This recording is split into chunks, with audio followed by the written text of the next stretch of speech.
ආයුබෝවන් දුවේ පුතේ සුපුරුදු පරිදි ඔන්න අඟහරුවාදා ඔයාලා හම් වෙන්න ආවා.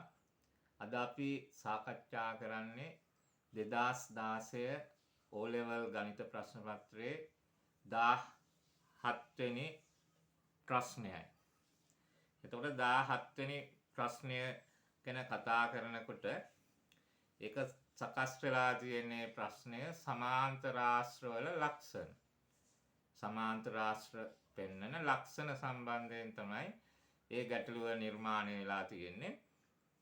ඉතින් දුවේ පුතේ මේ ගැටලුව කතා කරන්න කලින් ඔයාලා දැනගෙන තියෙන්න ඕනේ එතකොට සමාන්තර ආශ්‍රයක් කියන්නේ මොකක්ද කියලා. ඒකට අපි කවුරුත් දන්නවා සමාන්තර ආශ්‍රය අයිති වෙන්නේ චතුරස්‍ර වර්ගයකට. ඒ කියන්නේ පාද හතරක් තියෙන තල රූපයකට තමයි චතුරස්‍රය මේ සමාන්තර ආශ්‍රය අයිති වෙන්නේ. එතකොට ඒ චතුරස්‍ර වර්ග වලින් එක චතුරස්‍ර වර්ගයක් තමයි මේ සමාන්තර ආශ්‍රය කියලා කියන්නේ. එතකොට සමාන්තර ආශ්‍රයක එයක් හඳුනා ගන්න.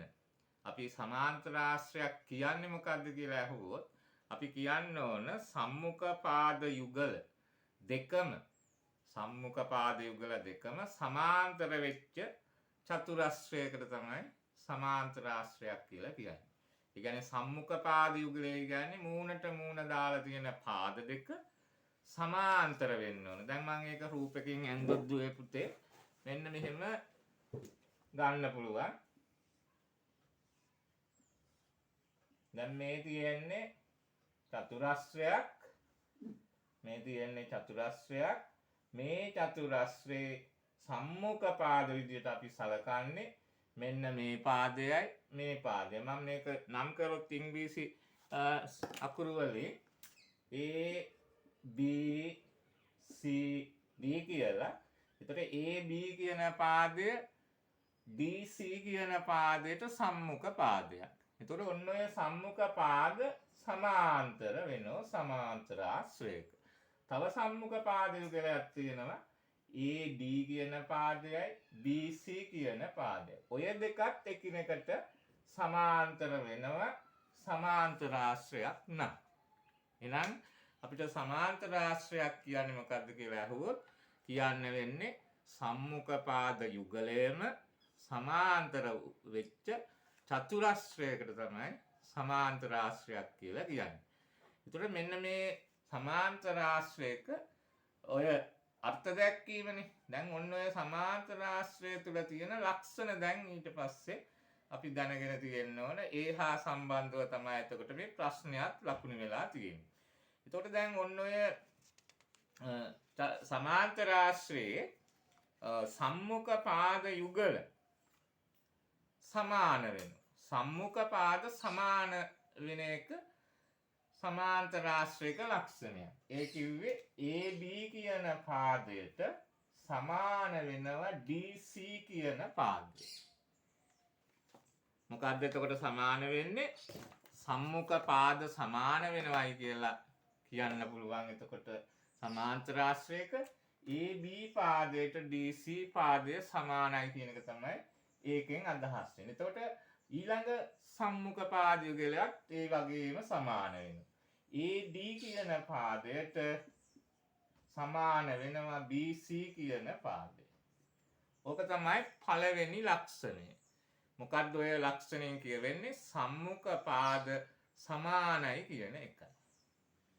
මූණට මූණ දාලා තියෙන පාද එකිනෙකට සමානයි කියන ලක්ෂණය තමයි ඕකෙන් මම නිරූපණය කරලා තියෙන්නේ.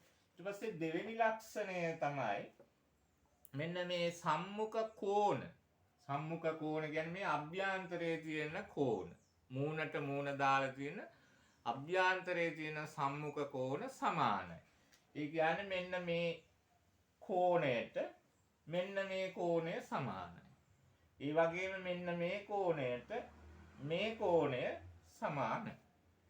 ඕක තමයි සම්මුඛ කෝණ. දැන් අපි ඒක ලකුණු කරොත් සම්මුඛ කෝණ සමානයි කියන එක මෙහෙම කියන්න පුළුවන්.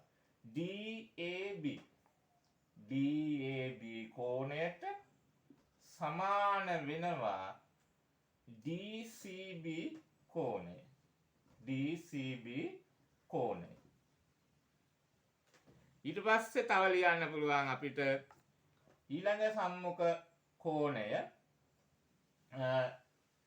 ADC කෝණය. ADC කෝණයට සමාන වෙනවා ABC කෝණය. එතකොට ඔන්න ඔය දෙවෙනියට මම ලියලා තියෙන ලක්ෂණය තමයි සම්මුඛ කෝණ සමානයි කියන එක. පළවෙනි එකෙන් කිව්වේ සම්මුඛ පාද සමානයි කියන එක. ඊට පස්සේ තුන්වෙනි ලක්ෂණය තමයි සමාන්තර ආශ්‍රයක තියෙන මෙන්න මේ එක් විකර්ණය. දැන් අපි විකර්ණය කියන්නේ මෙන්න මේ මුල්ලේ ඉඳලා මේ මුල්ලට මෙහෙම ඇන්දෝ රේඛාවක්. ඕක විකර්ණය. ඔන්න ඔය අඳින විකර්ණය මගින් මේ සමාන්තර ආශ්‍රයේ වර්ගඵලය සමච්ඡේදනය කරන. ඒ කියන්නේ සමාන කොටස් දෙකකට බෙදෙන. මෙන්න මේ DAC කියන ත්‍රිකෝණයයි ABC කියන ත්‍රිකෝණයේ වර්ගඵලය එතකොට සමානයි කියන එක තමයි ඒකෙන් අදහස් කරන්නේ. මොකද්ද? එක් විකර්ණයේ සමාන්තර ආශ්‍රයේ වර්ගඵලය සමච්ඡේදනය වේ කියන එකෙන් අදහස් කරන්නේ. එතකොට මෙන්න මේ ADC කියන ත්‍රිකෝණයේ වර්ගඵලය ABC ත්‍රිකෝණයේ වර්ගඵලයට සමානයි කියන එකයි. ඒ වගේම තව විකර්ණයක් තියෙනවනේ මෙන්න මේ විකර්ණය DB කියන විකර්ණය. ඒතකොට DB කියන විකර්ණය ඇඳ මේ සමාන්තර ආශ්‍රයේ වර්ගඵලය දෙකට බෙදෙනවා. ඒ කියන්නේ එතකොට හැදෙන ත්‍රිකෝණය තමයි DAB කියන ත්‍රිකෝණයයි BCD කියන ත්‍රිකෝණයයි. ඒ ත්‍රිකෝණ දෙකේ වර්ගඵලය සමාන වෙනවා. එතකොට එක් විකර්ණයෙන් වර්ගඵලය සමාන වෙනකොට. හරි? ඒ වගේමයි හතරවෙනි ලක්ෂණය තමයි මෙන්න මේ එක විකර්ණය මගින් මේ විකර්ණ සමච්ඡේදනය වෙනවා. ඒ කියන්නේ දෙකට බෙදෙනවා. මේ විකර්ණ මගින් දැන් මෙන්න මේ AC කියන විකර්ණය DB කියන විකර්ණය මගින් සමාන කොටස් දෙකකට බෙදෙනවා. දැන් මම අඳින්න පුළුවන් මෙන්න මෙහෙම. මෙන්න මෙතන අපි සමච්ඡේදක ලක්ෂය O කියලා ලකුණු කරොත් AO සමාන වෙනවා OCට. ඒ වගේම DO සමාන වෙනවා OBට. ඒකට හේතුව තමයි එක් විකර්ණ එකිනෙක සමච්ඡේදනය වෙන නිසා. විකර්ණ එකිනෙක සමච්ඡේදන දෙකට බෙදෙනවා. විකර්ණ හමු වුණාන් පස්සේ විකර්ණ දෙක සමාන කොටස් දෙකකට බෙදෙනවායි කියන එක තමයි විකර්ණ එකිනෙක සමච්ඡේදනය වෙනවායි කියලා කියන්නේ. එතකොට ඔන්න ඔය මම කතා කරේ සමාන්තර ආශ්‍රයක තියෙන ලක්ෂණ. මම ආයි මතක් කරොත් පළවෙනි ලක්ෂණය තමයි සම්මුඛ පාද සමානයි. මූණට මූණ දාලා තියෙන පාද සමානයි. සම්මුඛ කෝණ සමානයි. ඒ කියන්නේ මූණට මූණ දාලා තියෙන කෝණ සමානයි. තුන්වෙනි එකෙන් කියන්නේ එක් විකර්ණය මගින් සමාන්තර ආශ්‍රයේ වර්ගඵලය සමච්ඡේදනය වෙනවා. මෙන්න මේ අඳින විකර්ණය මගින් මේ සමාන්තර ආශ්‍රයේ සමාන කොටස් දෙකකට බෙදෙනවා වර්ගඵලයෙන් හැබැයි. ඒක තමයි තුන්වෙනි එක. හතරවෙනි එක තමයි අන්නේ අඳින විකර්ණ සමච්ඡේදනය වෙනවා.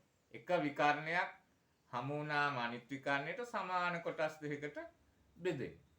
ඔන්න ඔය කිව්වේ මම සමාන්තර ආශ්‍රයක පෙන්නන ලක්ෂණ. දැන් අපිට දීලා තියෙන්නේ ප්‍රශ්නේ මෙන්න මේ සමාන්තර ආශ්‍රයේ ලක්ෂණ තුනක් දීලා තියෙනවා. හරි හෝ වැරදි. හරි ඒව ඉස්සරහින් හරි ලකුණ දාන්න කියලා තියෙනවා. වැරදි ඒව ඉස්සරහින් වැරදි ලකුණ දාන්න කියලායි තියෙන්නේ. එතකොට අපි බලමු පළවෙනි ප්‍රකාශයේ තියෙන්නේ සමාන්තර ආශ්‍රයක සම්මුඛ පාද සමාන හා සමාන්තර වේ. ඕ සම්මුඛ පාද සමානයි කියලා දැන් අපි කිව්වනේ පළවෙනි එකේ. ඒ වගේම සමාන්තරත් වෙනවනේ මේ. දැන් සමාන්තර ආශ්‍රයක් කිව්වේ සම්මුඛ පාද සමාන චතුරස්‍රයටනේ. එහෙනම් මෙන්න මේ පළවෙනි ලක්ෂණය හරි එහෙනම්. මේ පළවෙනි ප්‍රකාශය හරි ප්‍රකාශයක්. ඒක නිසා අපිට මෙතෙන්ට හරියක් දාන්න පුළුවන්. දෙවෙනි ප්‍රකාශය බලන්න. සමාන්තර ආශ්‍රයක සම්මුඛ කෝණ සමාන වේ. සමාන්තර ආශ්‍රයක සම්මුඛ කෝණ සමානයිලු. ඒකත් එතකොට හරි ලක්ෂණයක්. අපි දෙවෙනි ලක්ෂණයෙන් කිව්වේ අන්න ඒක. සම්මුඛ කෝණ මූණට මූණ දාලා තියෙන කෝණ සමානයි කියන එක. එහෙනම් ඒකත් හරි ප්‍රකාශයක්. ඒකෙන්ටත් හරියක්. ඊට පස්සේ කියනවා තුන්වෙනි ප්‍රකාශයෙන් සමාන්තර ආශ්‍රයක වර්ගඵලයේ එක් එක් විකර්ණය මගින් සමච්ඡේදය වේ. ඒකත් හරිනේ වර්ගඵලයේ සමානව බෙදෙනවයි කියලා කිව්වා විකර්ණ මගින්. ඒ ප්‍රකාශයත් අපි සමාන්තර ආශ්‍රයක ලක්ෂණය යටතේ කිව්වා. ඒක නිසා ඒකත් හරි. ඔන්න එතකොට මේ 2016 අවුරුද්දේ 17 වෙනි ප්‍රශ්නේ අපි සාකච්ඡා කරා. අපි දැන් බලනවා ඔය හා සමානව මේ ආසන්න අවුරුදු වල එතකොට දුවේ පුතේ මේ හා සමාන ප්‍රශ්නයක් 2019 O level ප්‍රශ්න පත්‍රයේත් ඇවිල්ලා තියෙනවා. අපි බලමු ඒ ප්‍රශ්නයත් මේ විදිහට සාකච්ඡා කරන්න. එතකොට ඒකෙදි දීලා තියෙන්නේ අපිට සමාන්තර ආශ්‍රයක් ABCD කියලා මෙන්න මේ විදිහට. A තියෙන්නේ මෙතන A B C D කියලා. එතකොට A B C D සමාන්තර ආශ්‍රයේ විකර්ණයක් දීලා තියෙනවා DB කියලා.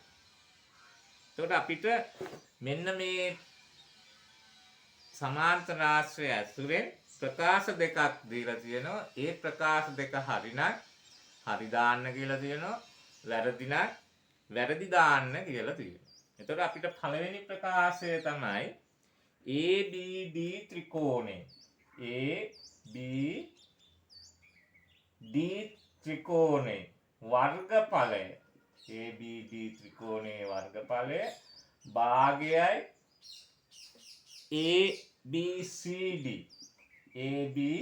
ABCD සමාන්තර ආශ්‍රයේ වර්ගඵලය කියලා තමයි පළවෙනි ප්‍රකාශයේ තියෙන්නේ. එතකොට මේකෙන් අදහස් කරන්නේ දුවේ පුතේ මෙන්න මේ විකර්ණයේ මගින් මේ සමාන්තර ආශ්‍රය වර්ගඵලය සමාන්තර ආශ්‍රය වර්ගඵලය සමාන කොටස් දෙකකට බෙදෙනවයි කියන එකයි. අපි දැන් ඒක සමාන්තර ආශ්‍රයක ලක්ෂණයක් විදිහට කලින් පැහැදිලි කරගත්තා. දැන් මෙන්න මේ ABD කියන ත්‍රිකෝණයේ වර්ගඵලය කියන්නේ මෙන්න මේ කොටසේ වර්ගඵලය. ඊකේ වර්ගඵලය සමානලු මෙන්න මේ මුළු රූපයේ වර්ගඵලයට. ඒ කියන්නේ මුළු රූපය කියලා සමාන්තර ආශ්‍රයනේ. ඒතර සමාන්තර ආශ්‍රයේ වර්ගඵලය හරියට දෙකට මැදින් බෙදුණා කියන එක තමයි මේ ප්‍රකාශයෙන් කියවෙන්නේ DB වගේ. පැහැදිලි වෙන්නේ නැති දුවේ පුතේ. එහෙනම් මේ ප්‍රකාශය හරි ප්‍රකාශයක් නිසා මේකට හරියක් දාන්න වෙනවා. ඊට පස්සේ කියනවා මෙන්න මේ DB විකර්ණයෙන්